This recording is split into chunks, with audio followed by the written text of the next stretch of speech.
चलिए हम लोग कुछ क्वेश्चन करते हैं जो बेस्ड ऑन सिंपली फॉर्मेट्स हैं और फिर धीरे धीरे हम लोग कॉन्सेप्ट सीखते जाएंगे और क्वेश्चंस में आगे बढ़ते जाएंगे।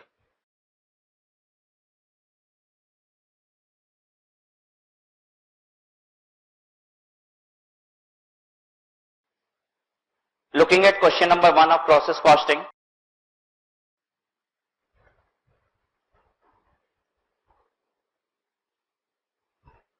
From the following data, prepare process account indicating the cost of each process and the total cost.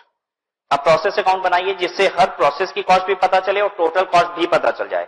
तो ये बताइए अगर हम आखिरी प्रोसेस बना देंगे तो टोटल कॉस्ट पता चल जाएगी? चल जाएगी। The total unit that passes through each process were 240 for the period. कहता है कि हर प्रोसेस से जो यूनिट पास होके जा रही है वो कितनी है? 240 फॉर द पीरियड। इसका मतलब क्या होता है? इसमें 3 प्रोसेस बनाया है। ये रहा प्रोसेस ए, ये क्या है अब? प्रोसेस बी, और ये क्या है? प्रोसेस सी। बेसिकली प्रोसेस ऐसे होते हैं, एक प्रोसेस से होके गुजरेगा तो इसका जो आउटपुट आएगा वो क्या होगा? कहां जाएगा? दूसरे प्रोसेस में। फिर इसका जो आउटपुट होगा वो कहां जाएगा? तीसरे प्रोसेस में, और फिर बाहर निकल जाएगा। कहता है 240 unit pass through each of the process. 240 unit has pass through each of the process का मतलब ये होता है कि आपने इसमें 240 यूनिट डाली, ठीक है, तो बाहर पता है यहां से कितनी आई? 240 यूनिट। फिर इससे बाहर कितनी आई? 240 यूनिट, और फिर इसके भी बाहर कितनी आई? 240 यूनिट। क्वेश्चन ये कहना चाहता है। अगर क्वेश्चन ये कहना चाहता है कि हर प्रोसेस से 240 यूनिट गई है, इसका मतलब WIP in each process is 0 and the losses in each process is 0। किसी प्रोसेस में कोई लॉस नहीं है और किसी प्रोसेस में कोई WIP नहीं है। अगर एक प्रोसेस में 240 यूनिट घुसाया, एंटर कराए, अब बाहर आई 210 यूनिट, तो ये 30 यूनिट क्या होती है? This can be losses. छोड़ दीजिए normal loss, abnormal loss. This can be loss और दिस कैन बी WIP। चलिए हमको इतना तो समझ में आता है कि अगर 240 एंटर किए और 240 बाहर आई, that means there is no loss, there is no WIP। लेकिन अगर 240 इंट्रोड्यूस किए और 210 बाहर आई तो 30 यूनिट इज ईदर लॉस और WIP। ठीक है, तो आज की क्लास में अभी हम लोग सीखेंगे भी, अगर डिफरेंस होगा तो वो क्या होगा? लॉस होगा। हालांकि पहला क्वेश्चन हमने कहा कि बस फॉर्मेट बेस्ड क्वेश्चन करने जा रहे हैं, इसमें कोई टेक्निकलिटी नहीं है, ना तो कोई लॉस है और ना ही कोई WIP है। प्रोसेस ए, बी और सी। प्रोसेस ए में मटेरियल है 1500 रुपए का और फिर लेबर और अदर एक्सपेंसेस दे रहा है, कोई दूसरा मटेरियल की बात नहीं कर रहा है, यानी there is only and only one material. आपको हमें बताना है कि ये 1500 रुपए का क्या है? मटेरियल 1 है, मटेरियल 2 है, क्या है ये? What is this? इधर इट इज इनपुट और मटेरियल। यही इनपुट है, यही 240 यूनिट है 1500 रुपए का। अगर एक ही चीज होगा तो वो क्या होगा? इनपुट होगा। ठीक है, लेकिन इसे लिखेंगे क्या हम? मटेरियल। ठीक है, क्योंकि है एक ही चीज तो क्लासिफिकेशन की जरूरत नहीं है। अगर एक से ज्यादा मटेरियल लिखा होता तो हम इनपुट और मटेरियल लिखते। फिर लेबर लिख रहा है, फिर अदर एक्सपेंसेस लिख रहा है। उसके बाद इनडायरेक्ट एक्सपेंसेस अमाउंटिंग टू 850 में be apportioned on the basis of wages. कह रहा है इनडायरेक्ट खर्चा है 850 रुपए का, जो वेजेस के रेशियो में बांट देना है आपको। तो 800:2000:600 के रेशियो में आपको क्या करना होगा? इनडायरेक्ट एक्सपेंसेस बांट देना होगा। इसे क्या बोलेंगे? ओवरहेड। ठीक है, अगर एक खर्चा कॉमनली लगता है और सभी प्रोसेस में बांटना पड़ता है तो उसे क्या बोलते हैं? ओवरहेड। ठीक है, और अगर एक खर्चा पर्टिकुलरली एक ही प्रोसेस का होता है तो उसे हम क्या बोलते हैं? डायरेक्ट खर्चे। ठीक है, देयर वाज नो ओपनिंग और क्लोजिंग स्टॉक। कोई ओपनिंग और क्लोजिंग स्टॉक नहीं था। इसका क्या मतलब है?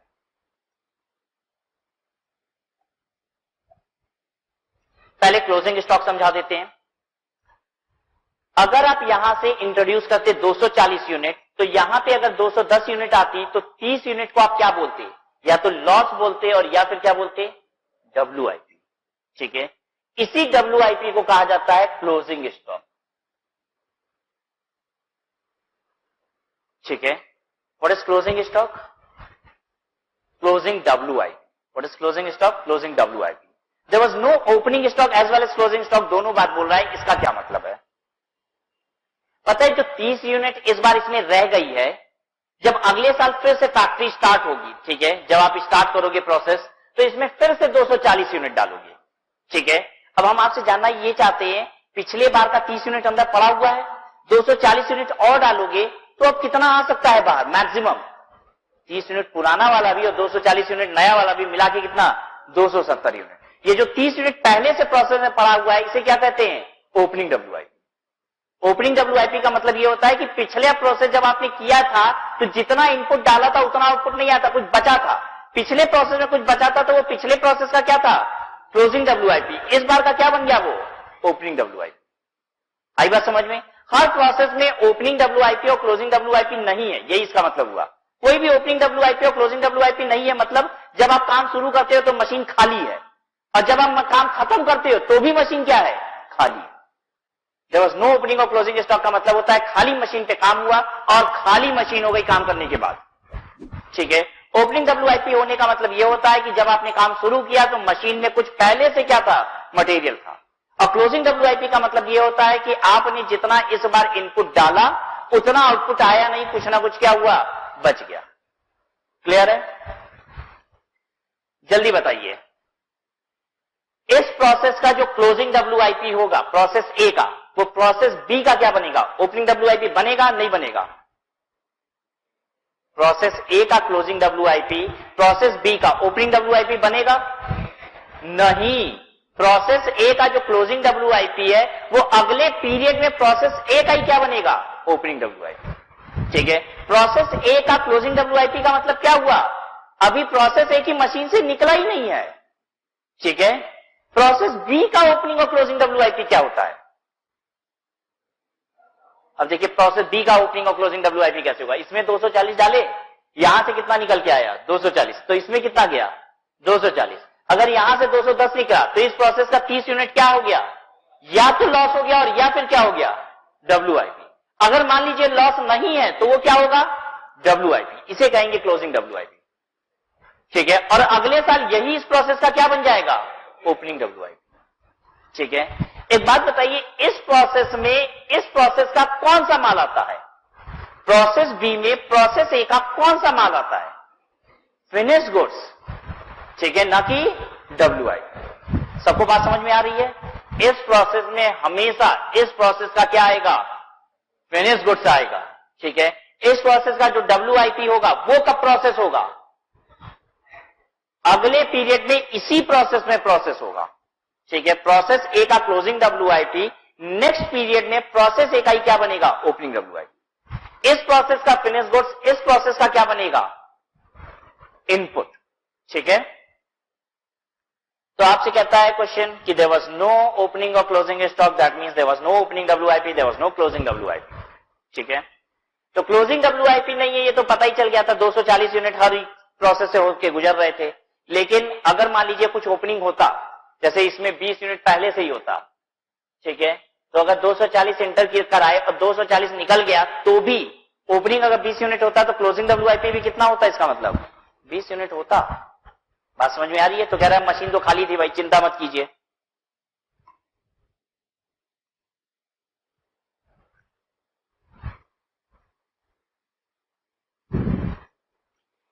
Indirect expenses amounting to 850 apportioned on the basis of wages, there was no opening or closing stock। चलिए तीनों प्रोसेस का अकाउंट बना देते हैं।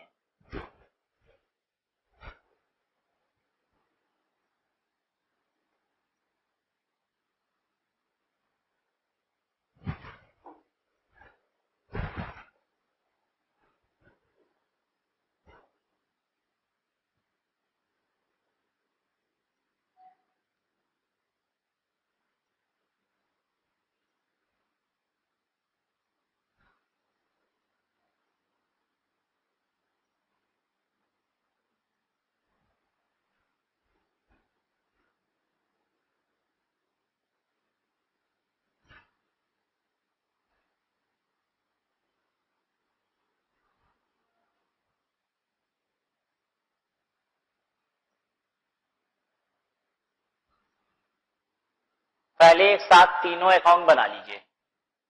जब भी 3 प्रोसेस हो तो तीनों एक साथ बना लिया करिए।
स्टार्ट करें।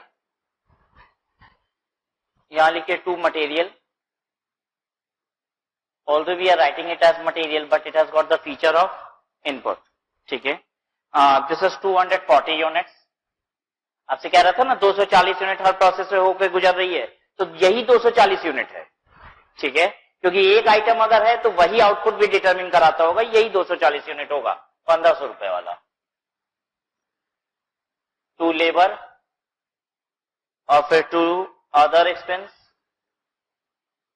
ये टू अदर एक्सपेंसेस क्या है? डायरेक्ट एक्सपेंस है, ठीक है। To indirect expense. लेबर कितना? 800, 260, और ये आपने अपोर्शन किया है क्या? 850 को 200।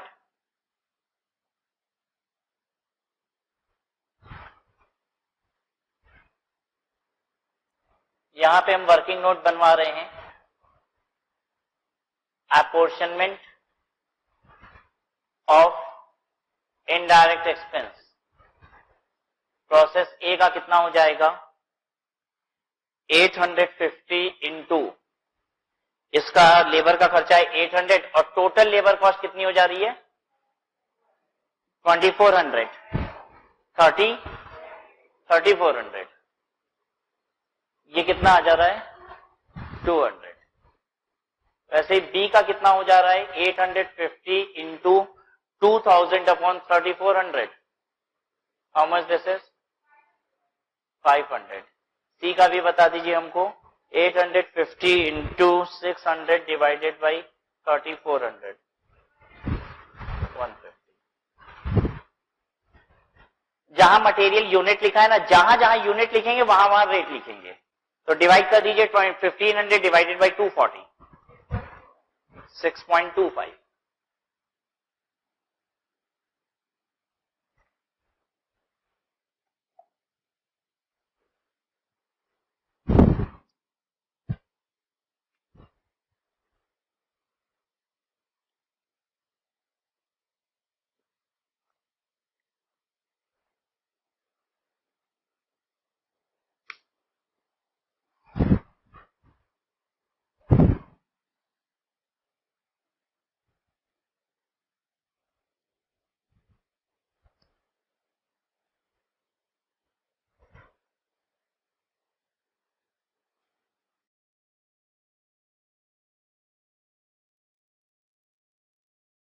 By process B.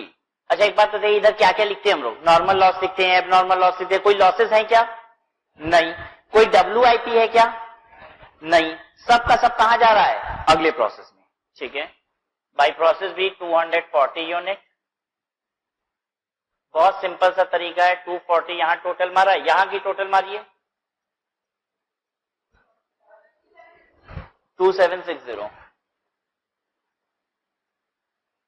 यहां लिखेंगे 2760, 11.5। बस इसकी टोटल मान लिया।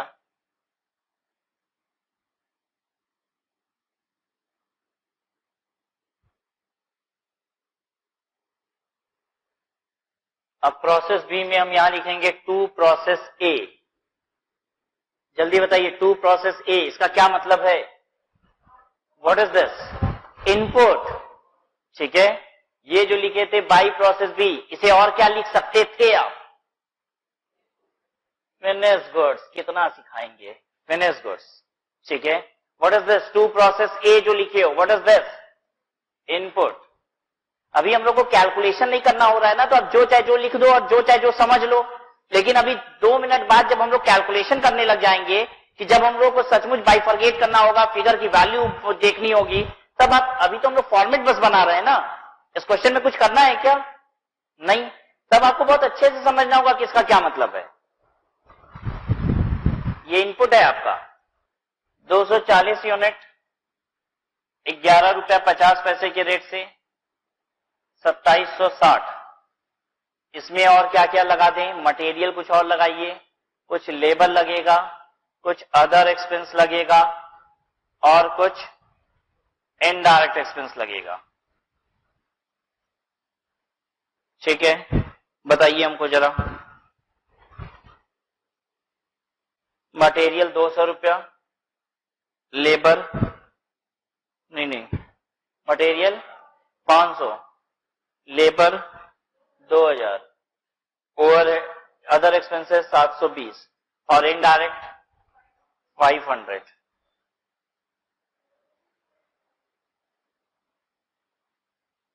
टू 40 ये 6480। यहां लिखेंगे बाई प्रोसेस, बोलिए क्या लिखें, सी 240 यूनिट 6480 पर यूनिट बताइए 27।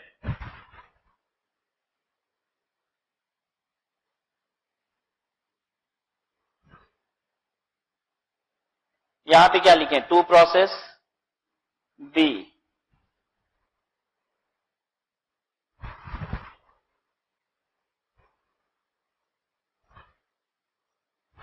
ये सब तब जरूरत पड़ेगी ना, देखिए जब हम लोग कैलकुलेशन करेंगे, वैल्यू निकालनी होगी। अभी तो क्वेश्चन में सब चीज दिया है, ठीक है, धीरे धीरे क्वेश्चन ट्रिकी हो जाएंगे, हर वैल्यूएशन करनी पड़ेगी हमें।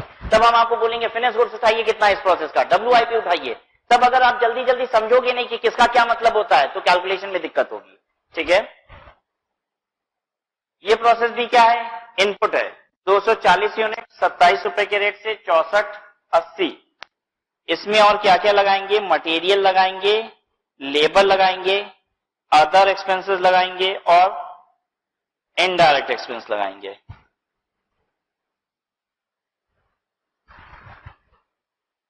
मटेरियल कितने का, 200, लेबर 600, अदर एक्सपेंसेस 250 और इनडायरेक्ट 150 बाई फिनिश गुड्स। अब लिखते हैं हम लोग फिनिश गुड्स। आखिरी प्रोसेस में जब जाते हैं तो फिनिश गुड्स लिखते हैं, ये फिनिश गुड्स का मतलब है कंपनी का फिनिश गुड्स, ठीक है।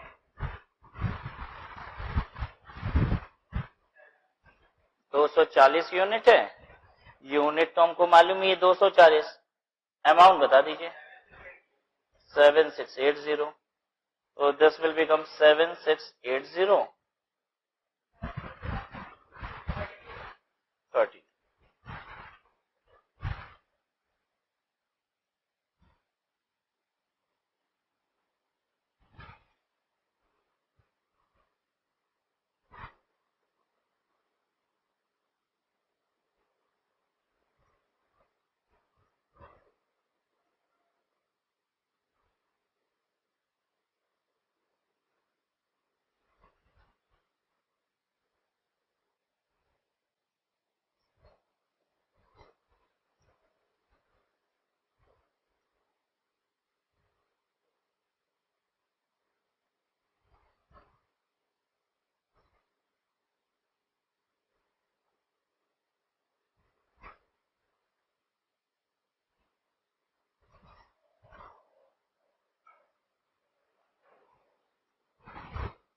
ठीक है, ये क्वेश्चन नंबर 2 देखिए।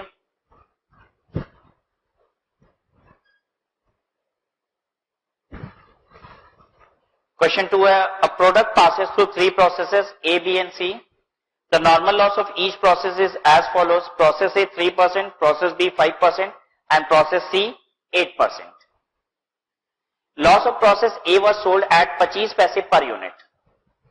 प्रोसेस ए का लॉस 25 पैसे पर यूनिट के हिसाब से बिका, and that of B at 50 पैसे per unit and that of C at 1 rupee per unit. एक बात बताइए, लॉसेस ए का सिर्फ 25 पैसे में बिक रहा है, बी का 50 पैसे में बिक जा रहा है और सी का 1 रुपए में, ऐसा कैसे? जैसे जैसे प्रोसेस आगे बढ़ेगा उस पर खर्चा क्या हो चुका है, और हो चुका है, तो लॉसेस की रियलाइजेशन भी क्या होगी, ज्यादा आएगी। 10,000 unit were introduced to process A at the rate of 1 per unit, ठीक है। The other expenses were as follows. इसके अलावा और जो खर्चे लगे वो नीचे दिए गए हैं। प्रोसेस ए में देखिए मटेरियल लिख रहा है 1000 का, हमें जानना यह है कि ये मटेरियल 1000 का क्या है, इनपुट है या मटेरियल है? हाँ, क्या है? मटेरियल है। पता है इनपुट कहां है, दिया हुआ था ऊपर ही, 10,000 unit introduce eight the rate of 1 per unit. वो जो 10,000 रुपए का हुआ वो क्या था, इनपुट, ठीक है। क्वेश्चन ने पहले ही लिख दिया था 10,000 unit were introduced to process A at the rate of 1 per unit, और फिर लिखता है other expenses were as follows, उसके अलावा बाकी खर्चे। तो इनपुट हो चुका 10,000 रुपए का, उसके अलावा फिर मटेरियल 1,000 रुपए का, ये है material. Then labour, direct expenses, actual output. Actual output आपकी है 9500 यूनिट। बताइए एक्सपेक्टेड आउटपुट कितनी थी? अगर 10,000 यूनिट इंट्रोड्यूस किया गया था और 3% लॉस की एक्सपेक्टेशन थी, तो 9700 was the expected output. Normal loss कितना? 300 यूनिट, ठीक है। जबकि एक्चुअल में लॉस हो कितना गया? 500 यूनिट का लॉस हो गया है, ठीक है। 10,000 यूनिट इंट्रोड्यूस किए, 9500 यूनिट आया, तो एक्चुअल लॉस हो गया 500 unit, where expected loss was only 300 unit. तो 200 यूनिट को क्या बोलिए? Abnormal loss. Second process B process में कितना इंट्रोड्यूस होगा? जल्दी बताइए कितना इंट्रोड्यूस होगा? 9500 यूनिट। पहले प्रोसेस का जो आउटपुट है वही दूसरे प्रोसेस का क्या है? Input. 9500 unit we are introducing and the expectation of loss is 5%। 9500 का 5% कितना होता है? 475। 475 यूनिट लॉस की एक्सपेक्टेशन, एक्चुअल में लॉस कितना हुआ? 400 यूनिट। तो अब 75 यूनिट को क्या बोलेंगे? एबनॉर्मल गेन, ठीक है। Now we are introducing 9100 unit in process C, ठीक है। Loss expectation is 8%। 9100 unit into 8%, 728। 728 unit is the expected loss, ठीक है, that is normal loss. Where is total loss is 1000 unit. 9100 unit से output कितना आया? 8100 unit, ठीक है। तो actual loss is 1000 unit, whereas normal loss is 728 unit. The differential is 272. What is this? Abnormal loss. Prepare the process account assuming that there was no opening or closing stock. आप ये मान लीजिए कोई opening और closing stock नहीं है, यानी कोई ओपनिंग और क्लोजिंग WIP नहीं है। ध्यान दीजिएगा, जब हम लोग प्रोसेस ए की बात कर रहे थे, हम लोग कह रहे थे कि इंट्रोड्यूस कितना किया गया? 10,000 यूनिट, ठीक है। आउटपुट कितना आया? 9500 यूनिट, ठीक है। तो ये जो डिफरेंशियल है, आपने कहा कि 300 यूनिट नॉर्मल लॉस और 200 यूनिट आपने क्या बोल दिया तुरंत? Abnormal loss. पता है आप ये क्यों कह पाए? क्योंकि देयर इज नो WIP। अगर मान लीजिए WIP होता तो क्या आप एबनॉर्मल लॉस 200 यूनिट कह पाते? नहीं। हो सकता है कुछ अभी मशीन में है, ठीक है, लेकिन मशीन में कुछ नहीं है, तो इसका मतलब बाकी सब भी क्या है? लॉस है, ठीक है। तो हम एबनॉर्मल लॉस इतनी आसानी से इसीलिए कह पा रहे हैं क्योंकि कोई WIP नहीं है। जिस क्वेश्चन में WIP आएगा उसमें एबनॉर्मल लॉस सोचने में क्या होगी? हमें थोड़ी तकलीफ होगी, ठीक है। फिर प्लान करना होगा कि अब एबनॉर्मल लॉस कितना है।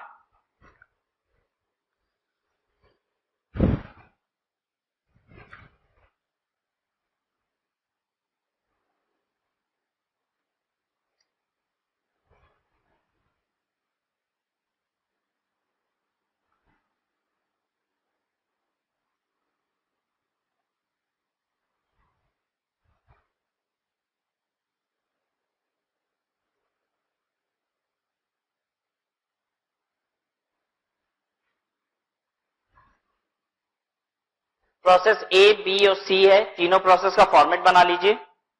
Although I will be making only 2 process, क्योंकि हमें सिर्फ 2 प्रोसेस बनाने की जगह है। तीसरा प्रोसेस हम कुछ रब करेंगे, उसके बाद बनाएंगे।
स्टार्ट करें।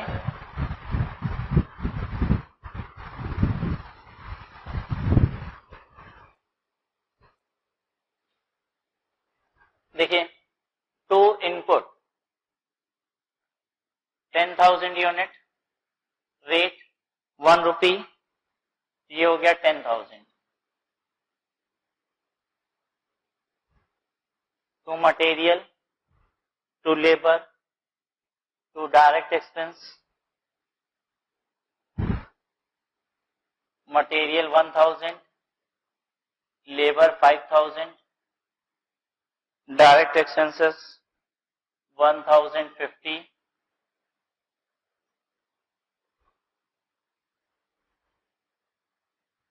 बाई नॉर्मल लॉस कितना 300, बाई एबनॉर्मल लॉस कितना 200 यूनिट।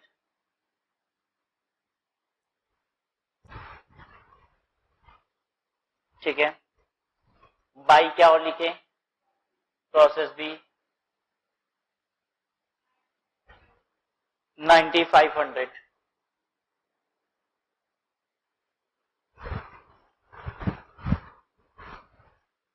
ठीक है, नॉर्मल लॉस की स्क्रैप रियलाइजेशन कितनी है 25 पैसे,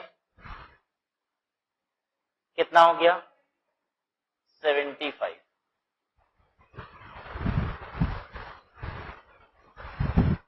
चलिए अब देखिए कैसे किया जाता है आगे। अब एक वर्किंग नोट बनाइए, वर्किंग नोट प्रोसेस ए लिखेंगे उसमें।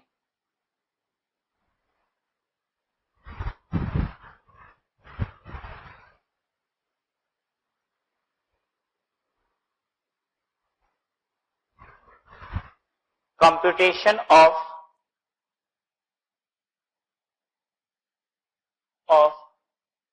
Cost per unit of, computation of cost per unit of abnormal loss. जो एबनॉर्मल लॉस वाली यूनिट है उसकी पर यूनिट कॉस्ट निकाल रहे हैं। And unit transferred to process B.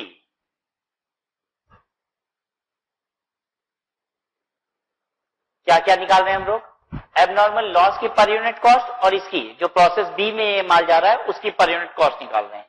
कैसे निकालेंगे हम लोग, कितना खर्चा लगा है उधर वो जोड़ते जाएंगे। 10,000 रुपया प्लस 1,000 रुपए प्लस 5,000 रुपए प्लस 1,050, उसमें से लेस करेंगे जो नॉर्मल लॉस की स्क्रैप रियलाइजेशन है, कितना 75।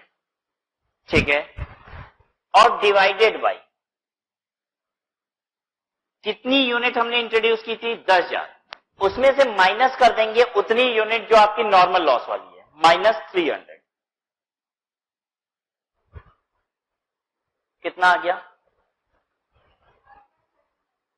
1.71, 1.75।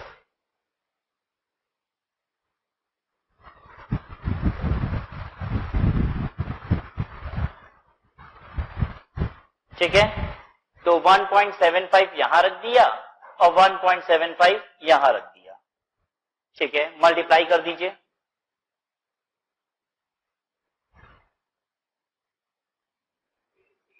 $350,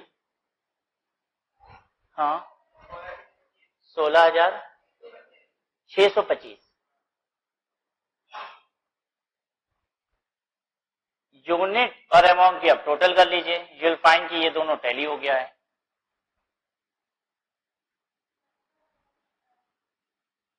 17,050।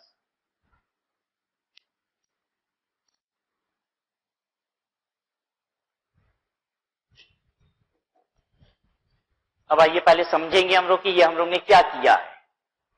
चलिए ध्यान दीजिए इधर,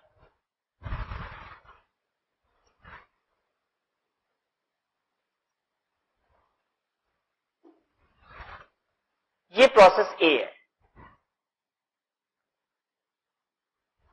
ठीक है, इस पर्टिकुलर प्रोसेस में हम फिगर बदल के बात कर लेते हैं एक बार। ठीक है, इस पर्टिकुलर प्रोसेस में हमने क्या किया, मटेरियल लगाया 100 यूनिट जिसकी कॉस्ट थी 1,000। ठीक है, इसमें हमने लेबर लगाया 600 रुपए का। और ओवरहेड लगाया, बाकी और इनडायरेक्ट खर्चे लग गए 200 रुपए के। ठीक है, टोटल खर्चा कितना आ गया? 1800 रुपए। ठीक है, जब हम इसमें 100 यूनिट डालते हैं तो उसी समय हमको पता है इसमें से कि 10 यूनिट जो है मेरी वो स्क्रैप हो जाएगी, मतलब नॉर्मल लॉस होगी। ठीक है, तो इसमें से आउटपुट कितनी आएगी, क्या एक्सपेक्टेड है? हाँ, 90 यूनिट आएगी। तो हम एक यूनिट की कॉस्ट कैसे निकालते हैं? 1 यूनिट कॉस्ट। हम कहते हैं कि 1800 रुपया मेरा खर्चा लगा है। ठीक है, उसके बाद जो 10 यूनिट हम स्क्रैप की तरह बेच देंगे उससे कितना आ जाएगा? मान लीजिए एक यूनिट को स्क्रैप की तरह बेचने पे 1 रुपया आएगा। नॉर्मल लॉस रियलाइजेशन कितनी है?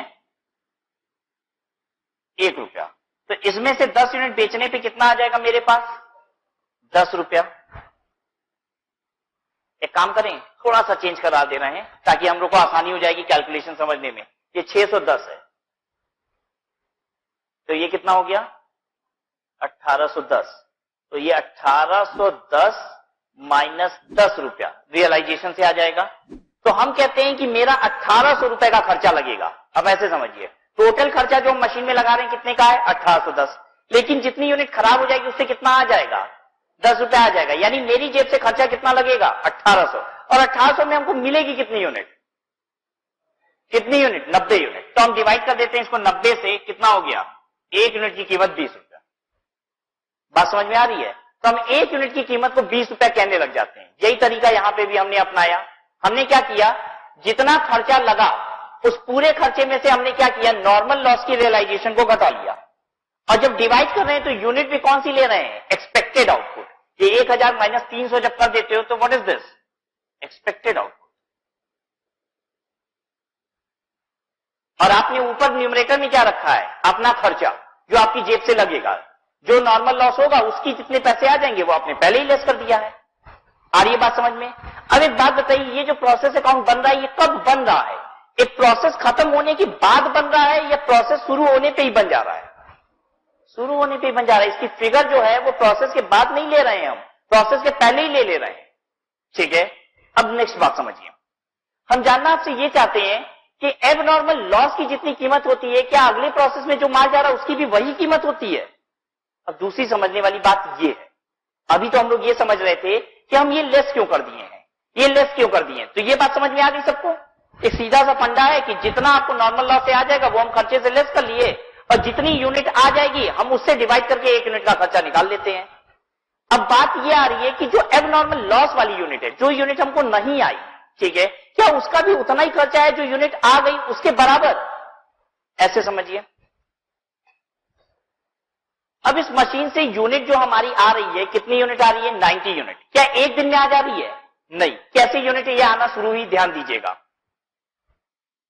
सबसे पहले दिन इसमें से एक यूनिट गिरी तो हमने ये लगाया एक यूनिट, ये एक यूनिट है। ठीक है, ये कितने की पड़ी है हमको? कितने की पड़ी है? 20 रुपए की। अगले दिन फिर एक यूनिट आई, लगा दिया यहां पे लेके 20 रुपए का माल। ठीक है, एबनॉर्मल लॉस कब हो जाता है इस बात को समझते हैं। ठीक है, अगर मान लीजिए यहां से आते आते एक यूनिट आई यहां रखा, फिर एक यूनिट आई यहां रखा, फिर एक यूनिट आई यहां रखा, करते करते पता हमने कितनी यूनिट रख दी? 85 यूनिट। ठीक है, तो इसका मतलब क्या हुआ? 5 यूनिट एबनॉर्मल लॉस हो गई। ठीक है, अगर एक्सपेक्टेशन से ज्यादा आ जाती then it was abnormal gain. अगर 90 यूनिट से कम इस मशीन में से आएगी तो उसे क्या कहा जाएगा? Abnormal loss. ठीक है, चलिए अब ध्यान दीजिएगा। पहली यूनिट आई, हमने रखा 20 रुपए का माल, दूसरी यूनिट आई, फिर रखा 20 रुपए का माल। ठीक है, 89 यूनिट आ चुकी है। ठीक है, सब कितने का माल है? 20-20 रुपए का। ठीक है, अब अभी भी हम हाथ लगा के यहां पे खड़े हैं। क्यों खड़े हैं बताइए? अभी 89 यूनिट ही आई है, एक्सपेक्टेड आउटपुट कितनी है? 90 यूनिट। हम यहां हाथ लगा के खड़े हैं। ठीक है, बार बार झांक झांक के देख भी रहे हैं क्यों नहीं आ रही है एक यूनिट, क्योंकि अभी भी इसमें से क्या होनी है? एक यूनिट आनी है। बहुत देर हो गया, एकदम थक गए, अब कहे कि नहीं एक यूनिट नहीं आएगी। ठीक है, जब एक यूनिट नहीं आई तो हम क्या बोलेंगे? कहेंगे एक यूनिट नहीं आई। अगर आती तो वो कितने की थी? 20 रुपया। इसलिए जो यूनिट नहीं आई वो कितने की है? 20 रुपया। सबको बात समझ में आई? एबनॉर्मल लॉस की यूनिट की कॉस्ट कितनी होती होगी? उतनी होगी जितनी किसकी कॉस्ट है? फिनिश गुड्स की है। रीजन बीइंग कि आपका अगर वो माल आ गया होता तो कितने का होता? अरे वो 20 ही रुपए का ना होता, ठीक है? तो नहीं आया तो भी वो कितने का है? 20 रुपए का। सबको इतनी बात समझ में आई? चलिए नेक्स्ट बात समझते हैं। एक बात बताइए, हमने यहां पे इंट्रोड्यूस किया था इस प्रोसेस में 10,000 यूनिट, ठीक है? इस प्रोसेस से आउटपुट हमें मिला 9500 यूनिट, तो यानी हमें 500 यूनिट का नुकसान हो गया। अब मेरे दिमाग में दूसरी बात आ रही है कि स्क्रैप रियलाइजेशन 500 यूनिट की होगी कि 300 यूनिट की होगी? सीधी सी बात, मशीन में डाले 10,000 यूनिट, बाहर आई 500 यूनिट, तो स्क्रैप रियलाइजेशन 300 यूनिट की थोड़ी ना होनी थी, वो तो कितने की होनी चाहिए थी? 500 यूनिट की। तो सब गड़बड़ हो गया। स्क्रैप रियलाइजेशन कितनी यूनिट? 500 यूनिट, और हम कितनी यूनिट लिख रहे हैं? 300 यूनिट। बताइए कि आपके हिसाब से 500 यूनिट इंटू 25 पैसा नहीं होना चाहिए था? बोलिए, होना चाहिए था, बिल्कुल होना चाहिए था। स्क्रैप रियलाइजेशन कितनी यूनिट की पाओगे हमको बताओ जरा, कितना पैसा आएगा आपके पास? क्या यूनिट स्क्रैप की तरह बेचोगे? 500 यूनिट बेचेंगे हम, ठीक है? अरे ये बताइए, हमने सोचा था 300 यूनिट खराब होगी, हो गई 800 यूनिट, तो अब बेचोगे कितनी? 800 यूनिट ना स्क्रैप की तरह। सोचे थे उससे क्या मतलब है? अच्छा सोच के देखिए, आपने सोचा था 300 यूनिट हम बेचेंगे स्क्रैप की तरह, स्क्रैप हुआ ही 100 यूनिट, तो भी 300 यूनिट बेच दोगे स्क्रैप की तरह। अब गुड यूनिट भी बेचेंगे क्योंकि हमने तो सोचा था भाई 300 यूनिट बेचेंगे, ये तो कोई बात हुई नहीं। कितनी यूनिट बेचेंगे जल्दी बताइए? यहां पे 500 यूनिट बेचेंगे, ठीक है? ध्यान दीजिएगा, इस एबनॉर्मल लॉस का मतलब ये नहीं है कि आपको एबनॉर्मली लॉस कितना हुआ। पता है एबनॉर्मल लॉस का मतलब क्या होता है? जो यूनिट आपको एबनॉर्मली लॉस हो गई तो कितने रुपए का वो माल था। जो यूनिट एबनॉर्मली आपको लॉस हो गई उसकी लागत कितने की थी। हम ये नहीं कह रहे हैं कि एबनॉर्मली लॉस हो जाने वाली यूनिट की वजह से आपको घाटा कितना हुआ। जो घाटा होता है उसको पता है क्या बोला जाता है? Costing PNL. उसको एबनॉर्मल लॉस नहीं बोलते। एबनॉर्मल लॉस किसे बोलते हैं? एबनॉर्मल लॉस उन यूनिट्स को बोलते हैं जिनके न आने की वजह से हमें नुकसान हो गया। बात समझ में आ रही है? ये एबनॉर्मल लॉस क्या चीज है? ये एबनॉर्मल लॉस क्या चीज है? What is this abnormal loss? These are those units जिसके आ जाने पे, अगर वो आ गई होती तो आपको कितने रुपए का माल मिल जाता? 1 रुपए 75 पैसा। आइए मेरे एग्जांपल से बात करते हैं। जो 1 यूनिट नहीं आई वो कितने की थी? 20 रुपया। पता है एबनॉर्मल लॉस कितने का है? 20 रुपए का, ठीक है? लेकिन अगर आप हमसे पूछोगे सर ये बताइए 1 यूनिट ना आने की वजह से कितने रुपए का माल नहीं आया, तो हम कहेंगे 20 रुपए का माल नहीं आया। अब आप हमसे पूछिए सर एक यूनिट ना आने की वजह से आपको घाटा कितने का हुआ, पता हम क्या बोलेंगे? 19 रुपए का। क्योंकि जो यूनिट हमारे पास नहीं आई वो लॉस हो गई, और लॉस हो जाने की वजह से हमने उस माल को भी कितने का बेच दिया होगा? 1 रुपए का बेच दिया। अगर आप उनसे पूछोगे सर घाटा कितने का हो गया, तो पता है कितना बोलेंगे? बोलो 19 रुपया का। अब ध्यान दीजिएगा यहां पे, आप कह रहे हो सर बताइए 500 यूनिट हमने बेचा होगा, तो हम कहां मना कर रहे हैं तुमने 500 यूनिट नहीं बेचा है। हम कह रहे हैं जो माल नहीं आया है 200 यूनिट वो 1 रुपए 75 पैसे की थी, 350 रुपए का माल नहीं आया। जब आप उनसे पूछ के देखो सर आपको घाटा कितने का हुआ है, पता हम क्या बोलेंगे? हम कहेंगे इसमें से 54 कम कर दो, सब में से 54 कम कर दो सब में से। घाटा कितने का हुआ है? 1.5 रुपए पर यूनिट, ठीक है? क्योंकि वो 200 यूनिट पे भी हमको क्या आएगा? 25 पैसे की स्क्रैप रियलाइजेशन। तो जब आप हमको नॉर्मल लॉस का पूछोगे घाटा कितना हुआ है, तो उस समय हम एक एंट्री मारेंगे। कौन सी एंट्री? 200 यूनिट की स्क्रैप रियलाइजेशन की। आई बात समझ में? तो कोई बच्चा ये नहीं कहेगा कि 300 यूनिट की स्क्रैप रियलाइजेशन आ रही है। बताइए हमने एंट्री क्या की है? 500 यूनिट की स्क्रैप रियलाइजेशन। वो 200 यूनिट की स्क्रैप रियलाइजेशन की एंट्री की बात कब आएगी? आप हमसे बात तो करिए इस एबनॉर्मल लॉस की। आप जैसे ही पूछोगे इस एबनॉर्मल लॉस की वजह से घाटा कितना हुआ है, तो हम आपको क्या बताएंगे? घाटा हुआ है 1.5 रुपया पर यूनिट का। 25 पैसे पर यूनिट की स्क्रैप रियलाइजेशन की एंट्री उस समय मारी। आई बात समझ में सबको? तो चलिए क्या क्या बात हम लोग ने सीखी, ये बात समझ लें। आपने नॉर्मल लॉस लिखा है यहां पे 300 यूनिट का, 25 पैसे के हिसाब से 75 रुपया, ठीक है? क्या इसका मतलब है? क्या इसका मतलब है कि 300 यूनिट की स्क्रैप रियलाइजेशन आपको आ जा रही है? नहीं। इसका मतलब यह है कि 300 यूनिट पे स्क्रैप रियलाइजेशन 75 रुपया हमको मिलेगी, ये इसका मतलब, ठीक है? इसका क्या मतलब है? 200 यूनिट जो मेरे पास नहीं आई उसकी लागत कितनी है? 350, ठीक है? अब बाद में हम जब ये प्रोसेस अकाउंट बन जाएगा, आप हमसे नॉर्मल लॉस अकाउंट बनवाओगे तो हम कहेंगे ये 300 यूनिट का पैसा हमको आ गया जो हमको आने वाला था। ठीक है, ये 200 यूनिट पे भी हमको क्या हुआ, 25 पैसा आ गया, और कुल मिला के स्क्रैप रियलाइजेशन कितने की आ जाएगी, 500। बात समझ में आई सबको?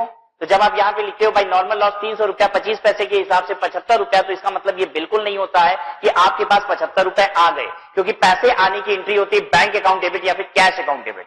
यहां पे क्या डेबिट हो रहा है, नॉर्मल लॉस अकाउंट। आई बात समझ में? अब हम इसी नॉर्मल लॉस अकाउंट को ही कैसे अकाउंट फॉल करेंगे, दूसरी एंट्री मारेंगे, bank account debit to normal loss account. ठीक है, और ये 300 यूनिट का 75 रुपए आ जाएगा। ठीक है, जब आप उनसे कहोगे सर एबनॉर्मल लॉस की वजह से घाटा कितना हुआ है, ठीक है, तो हम पीएल अकाउंट डेबिट 350 रुपया से नहीं करेंगे, हम क्या करेंगे मालूम है, हम करेंगे 200 यूनिट इंटू 1.5 रुपया, 300 रुपए से पीएल अकाउंट डेबिट करेंगे और 50 रुपए से क्या डेबिट करेंगे, कैश अकाउंट। अब 50 रुपया हमको नॉर्मल लॉस की वाली जो स्क्रैप रियलाइजेशन जैसे आ रही थी वैसे ही किसका रियलाइजेशन रहेगा, इस एबनॉर्मल लॉस यूनिट का। 200 यूनिट पे 25 पैसा जब आएगा तो कितना हो जाएगा, 50 रुपया। हम एंट्री करेंगे कॉस्टिंग पीएनएल अकाउंट डेबिट कितना, 300 रुपया, बैंक अकाउंट डेबिट कितना, 50 रुपया, टू एबनॉर्मल लॉस अकाउंट 350। ठीक है, तो सबको बात समझ में आ रहा है अकाउंट का मतलब? हालांकि बनाना तो बहुत आसान था, हमने क्या आपको अकाउंट के बारे में कुछ भी समझाया था? नहीं, लेकिन बेधड़क अकाउंट बना था कि नहीं बना था, बोलिए, बना था। ठीक है, तो दो कोशिश रहेगी मेरी, एक तो अकाउंट बेधड़क बने एकदम, कुछ ना भी आता हो तो भी अकाउंट एकदम पक्का क्या होगा, सही बनेगा। ठीक है, एक पहला ऑब्जेक्टिव ये होगा। दूसरा ऑब्जेक्टिव ये होगा कि आपको बनाने के बाद जैसे कि आपका कॉन्फिडेंस बन गया है, देखिए अगर हम इतनी सारी बात बताए होते और फिर ये अकाउंट बनाते तो आपको ये अकाउंट बहुत भारी लगता, पता नहीं क्या क्या सोचना पड़ेगा। ठीक है, लेकिन बिना कुछ बताए हमने क्या किया, सीधे पहले अकाउंट ही बना डालो। ठीक है, आपने अकाउंट बना लिया और उसके बाद हम इतनी सारी बात बता रहे हैं तो आपको लग रहा है नहीं अकाउंट तो बन जाएगा। ठीक है, बात अगर याद न भी रहे तो भी अकाउंट बन रहा है। ठीक है, तो फिर से रिपीट करते हैं। आप तो सीधे सीधे 25 पैसा लिख रहे थे, क्या ये नॉर्मल लॉस का मतलब नॉर्मल लॉस की स्क्रैप रियलाइजेशन है? बिल्कुल नहीं। इस नॉर्मल लॉस के लिखने का मतलब क्या है, इतना रुपए नॉर्मली जो यूनिट लॉस होगी उससे आ सकता है। ठीक है, एबनॉर्मल लॉस का मतलब क्या होता है, जो यूनिट मेरे पास नहीं आई उसकी लागत, जो यूनिट मेरे पास नहीं आई उसमें खर्चा कितना लगा। ठीक है, जो यूनिट मेरे पास नहीं आई उसकी वजह से घाटा कितना हुआ, जो यूनिट मेरे पास नहीं आई उसकी लागत 1 रुपया 75 पैसा, जो यूनिट मेरे पास नहीं आई उसकी वजह से घाटा कितना हुआ, 1.5 रुपया। ठीक है, एक बात बताइए, एबनॉर्मल लॉस की कॉस्ट पर यूनिट और जो यूनिट फिनिश गुड्स है उसकी कब पर यूनिट कॉस्ट बराबर होगी? यस, बराबर होगी। क्यों? क्योंकि जैसे ही एक यूनिट आ रही थी आप कह रहे थे 20 रुपया कमाल, फिर एक यूनिट आई 20 रुपया कमाल, फिर एक यूनिट आई 20 रुपया कमाल, और लास्ट में लगा के आप खड़े रहे कह रहे हो एक यूनिट आई नहीं रही है, आई नहीं रही है, आई नहीं रही है। ठीक है, अब कुछ देर बाद जब हटाए तो आप रोते हुए क्या बोलोगे, एक यूनिट मेरे पास नहीं आई जो कितने की थी, 20 रुपया।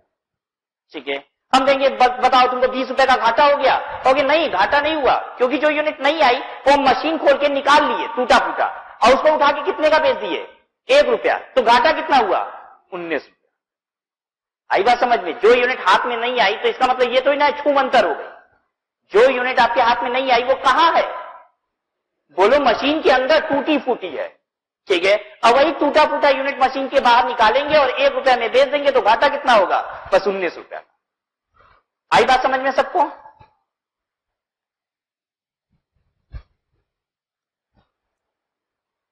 इतना ध्यान दीजिएगा, अभी तो कोई तकलीफ ही नहीं है। प्रोसेस अकाउंट की असली तकलीफ तो तब आती है जब WIP आ जाता है, कुछ बन गया है उसी में थोड़ा सा। ठीक है, और वो जो थोड़ा सा बन गया उसकी लागत, ये तो पूरा पूरा बना है उसकी लागत निकाल ले, जो थोड़ा सा बन जाता है उसकी लागत और परेशान करती है।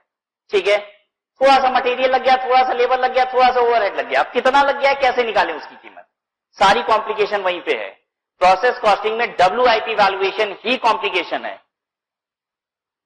सारा माल बन गया तब तो कोई तकलीफ ही नहीं है, फिर क्या तकलीफ।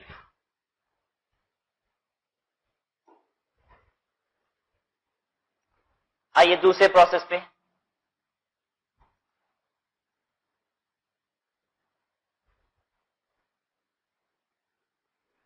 टू प्रोसेस ए,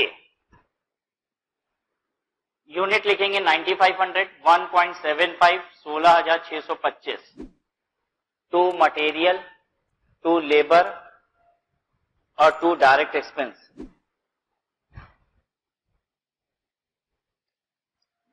बताइए क्या क्या लिखें? 1500, 8000 और बोलिए 1188 बाई नॉर्मल लॉस कितना?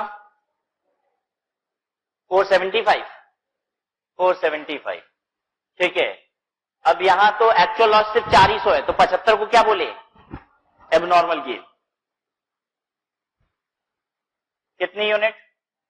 75 बाई ये कौन सा है? प्रोसेस सी, 9100 यूनिट।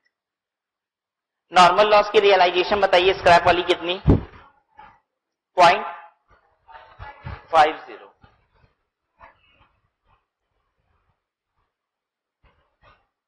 चलिए 238 कर लीजिए।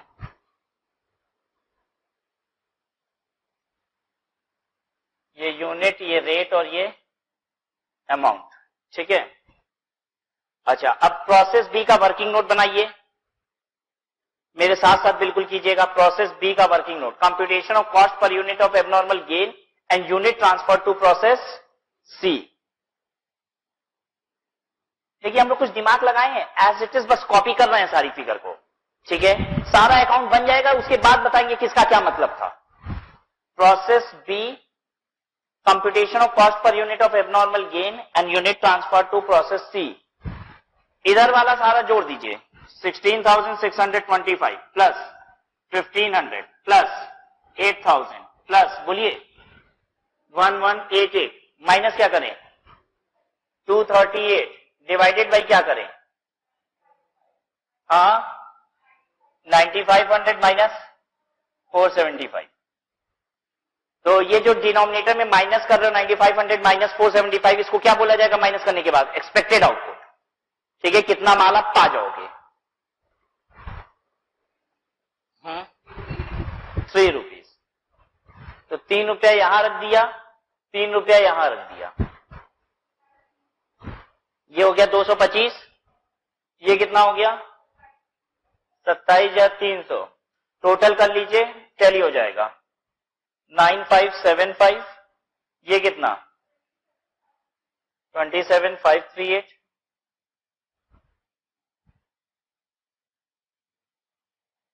9575 और 27,538।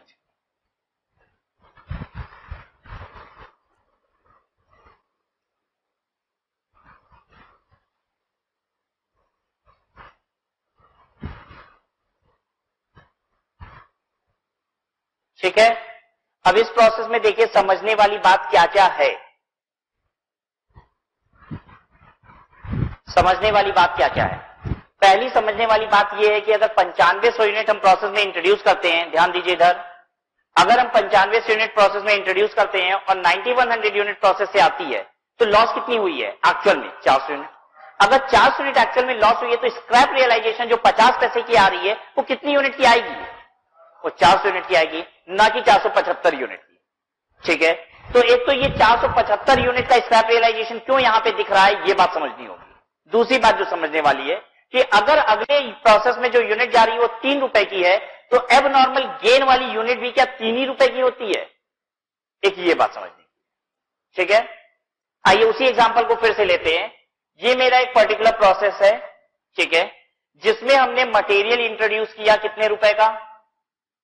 बताइए, 100 यूनिट मटेरियल इंट्रोड्यूस करवाए थे, कितने रुपए का? 1000। लेबर कितने का था? 610। और ओवरहेड कितने का था? 200। कितना हो गया? 1810।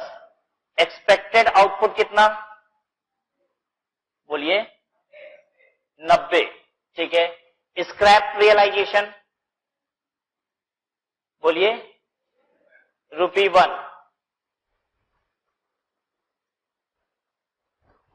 स्क्रैप रियलाइजेशन 1 रुपए पर यूनिट का। ठीक है, तो अब हम अपनी कॉस्ट पर यूनिट कैसे निकालते हैं? कॉस्ट पर यूनिट बोलिए 1810 माइनस स्क्रैप कितनी यूनिट होगी? 10 यूनिट होगी। अगर 90 यूनिट आएगा यानी 10 यूनिट स्क्रैप हो जाएगी, और 1-1 रुपए पर यूनिट पे आएगा तो 10 रुपए का मेरा खर्चा कम हो गया। हम लगाएंगे तो 1810, लेकिन 10 रुपए तो आ जाएगा मेरे पास। तो मेरी जेब से कितना लगेगा? 1800। मेरी जेब से लगेगा 1800 और मेरे पास आएगी कितनी यूनिट? 90 यूनिट। यानी 1 यूनिट की कीमत कितनी है? 20 रुपए। बेसिकली हम ये कीमत इसलिए निकाल लिए क्योंकि जैसे ही पहली यूनिट इस मशीन के बाहर आएगी हमको तुरंत बेचना है उसको सजा के रखे थोड़ी ना रहना है कि सारी यूनिट आ जाएगी तब हम कीमत पता करेंगे। ठीक है, इसीलिए हम पहले से ही 90 यूनिट से डिवाइड करके बैठ गए कि ये मान के कि इससे आउटपुट कितनी आएगी? 90 यूनिट। ठीक है, जैसे ही इसमें से पहली यूनिट आउटपुट आई, हमने बोला ये देखो कितने का माल आ गया? बोलो 20 रुपए का। ठीक है, फिर दूसरी यूनिट आई, हमने बोला कितने का माल आ गया? 20 रुपए। करते करते 90 यूनिट आ गई। ठीक है, जितनी यूनिट आ रही है सब कितने की? 20 रुपए की। ठीक है, ये बताइए 90 यूनिट आ चुकी है ऑलरेडी, क्या अब भी हम हाथ लगा के यहां पे खड़े हैं, ठीक कर रहे हैं कि अब हाथ हटा ले अपना? हाँ नहीं, हम लालची किस्म के हैं। 90 यूनिट आ चुकी है उसके बाद भी हम हाथ लगा के यहां पे खड़े हैं। बताइए कुछ हो सकता है अभी भी कि अब होगा ही नहीं? कुछ चांसेस हैं। अरे 90 यूनिट एक्सपेक्टेशन थी, 90 से ज्यादा आ सकता है कि नहीं? आ सकता है। एक बात बताइए 100 यूनिट हो चुकी है अभी भी हाथ लगा के खड़े हैं, अब बताइए? अब नहीं, अब तो हटा लो, अब तो बेवकूफी है। 100 यूनिट डाले तो 100 से ज्यादा नहीं आएगी, लेकिन 90 से ज्यादा आ सकती है कि नहीं? आ सकती है। ठीक है, जब एक यूनिट आ रही थी तुरंत बोल रहे थे 20 रुपए का, जब एक यूनिट आई 20 रुपए का। 90 यूनिट हो चुकी है, अभी भी हाथ लगा के खड़े हैं और एक यूनिट आ गई। बताइए कितने रुपए का माल आ गया? 20 रुपए का। तो वही तो लिखा हमने कि अगर एक यूनिट जो अगले प्रोसेस में जा रही है वो 3 रुपए की है तो जो एबनॉर्मली गेन हो जाती है वो भी 3 रुपए की। ठीक है, जितनी 90 यूनिट आई जो अगले प्रोसेस में गई वो कितने की थी? 20 रुपया। तो अगर मेरी एक्सपेक्टेशन से ज्यादा माल आ गया तो वो भी कितने का है? 20 रुपया। अरे वो भी तो वही माल है जो आ रहा था इसके पहले। आई बात समझ में? तो सबको इतनी बात समझ में आती है कि जितने रुपए का फिनिश गुड्स यूनिट होती है उतने का ही क्या होता है? Abnormal gain unit. आपकी एक्सपेक्टेशन से माल ज्यादा आ गया है, कौन सा माल? अरे वही तो माल है। ठीक है, अच्छा 90 के बाद एक यूनिट आ गई, हमने कहा 20 रुपए का माल है। ठीक है, अब हाथ हटा लें कि नहीं? हाँ, मनी नहीं मान रहा है, अभी भी हम लगा के खड़े यार, कहां से आ जाए, कहां से आ जाए, ये आ जाओ ना एक यूनिट। फट से एक यूनिट आ गई। और अब बताइए ये कितने की है? अगेन 20 रुपए की। जितनी एबनॉर्मल गेन यूनिट होगी वो सब कितने की है? 20 रुपए की। ठीक है, अब जैसे ही आप हमसे पूछ रहे हो सर एक यूनिट आपको एक्स्ट्रा आ गई, 20 रुपए का फायदा हो गया, हम कह रहे हैं 20 रुपए का फायदा नहीं हुआ। फायदा 20 रुपए का नहीं हुआ। पता है फायदा कितने का हुआ? 19 रुपए का। पता है क्यों 19 रुपए का फायदा हुआ? 1 रुपया जो स्क्रैप का हमको आ सकता था वो अब नहीं आएगा। पता है हम सोच के बैठे थे कि 10 यूनिट पे स्क्रैप आएगा 1-1 रुपया, लेकिन अगर 1 यूनिट एबनॉर्मल गेन हो गई तो स्क्रैप क्या यूनिट पे आएगा? स्क्रैप रियलाइजेशन क्या यूनिट पे आएगा? 9 यूनिट पे। 1 यूनिट पे स्क्रैप रियलाइजेशन 1 रुपए का नहीं आएगा, तो हमको फायदा 20 रुपए का नहीं हुआ, फायदा कितने का हुआ? 19 रुपए का ही।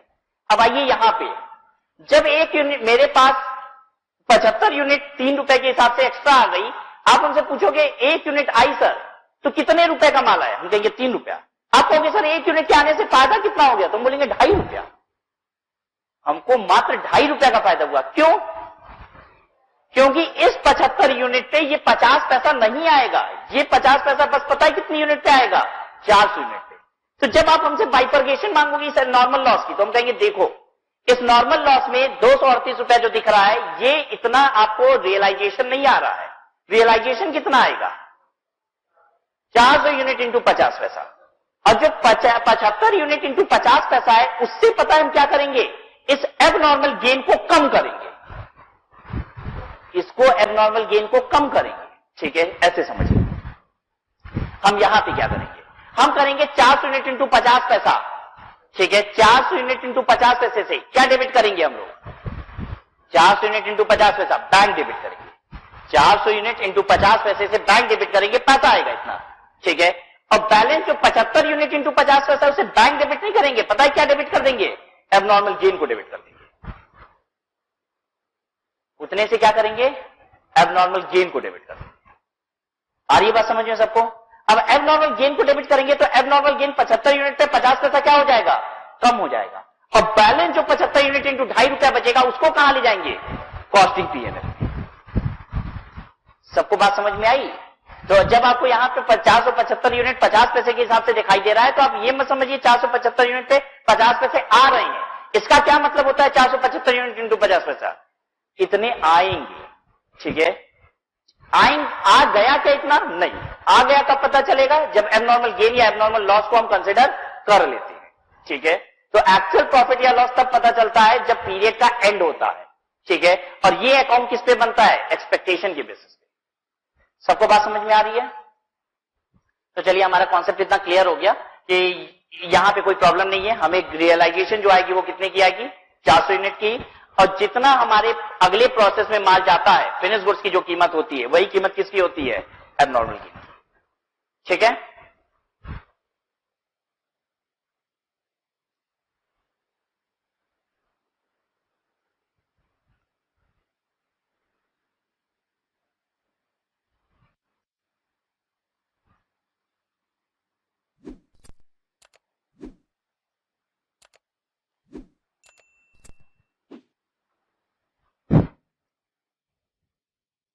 जितनी बातें हम लोग अभी सिर्फ कॉन्सेप्ट के लिए इस क्लास में कर रहे हैं, अगली क्लास में आएंगे तो ये सब अकाउंट बना के देखेंगे। अभी तो हम लोग ने सिर्फ वर्बली डिस्कशन किया ना कि नॉर्मल लॉस का मतलब ये है।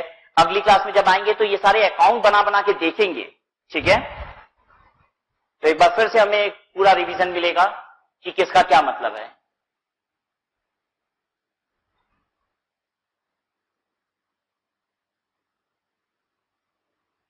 Process C account to process B 9100 ₹3 की रेट से 27,300। सारे खर्चे और लिखवाइए। 500, 6500 और डायरेक्ट एक्सपेंसेस का 2009 बाई नॉर्मल लॉस बता दीजिए 728 बाई एबनॉर्मल लॉस बता दीजिए, क्योंकि एक्चुअल लॉस तो 1000 यूनिट है। 272 बाई फिनिश गुड्स, जो लास्ट प्रोसेस होता है उसके आउटपुट को फिनिश गुड्स लिखेंगे। ठीक है, बाई फिनिश गुड्स कितना? 8100।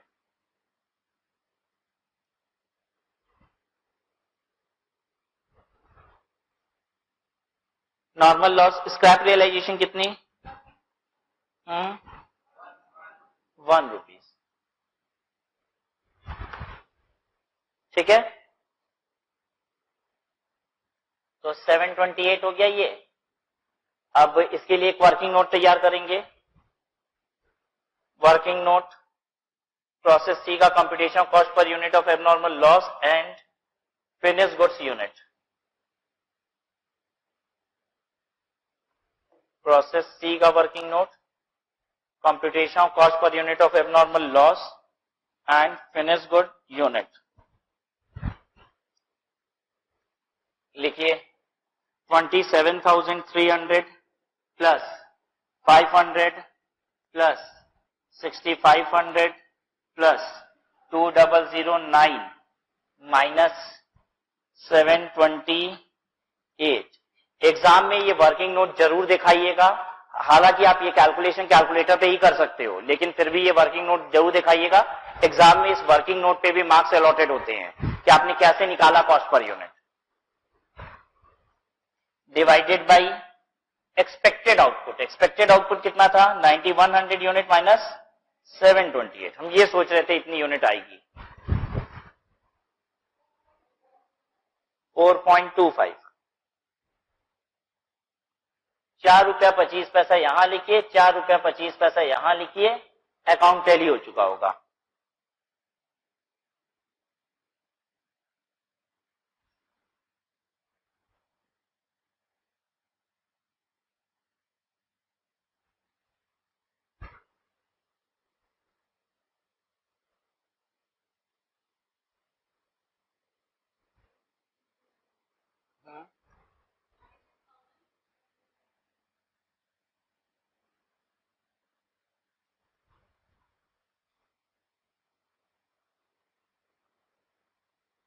बताइए 711150।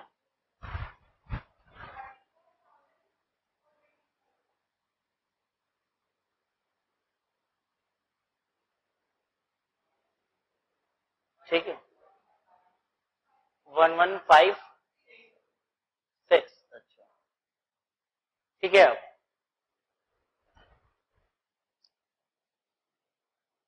तो ये कंप्लीट हो गया क्वेश्चन नंबर 2 आपका। बैलेंस हम लोग नेक्स्ट क्लास में करेंगे।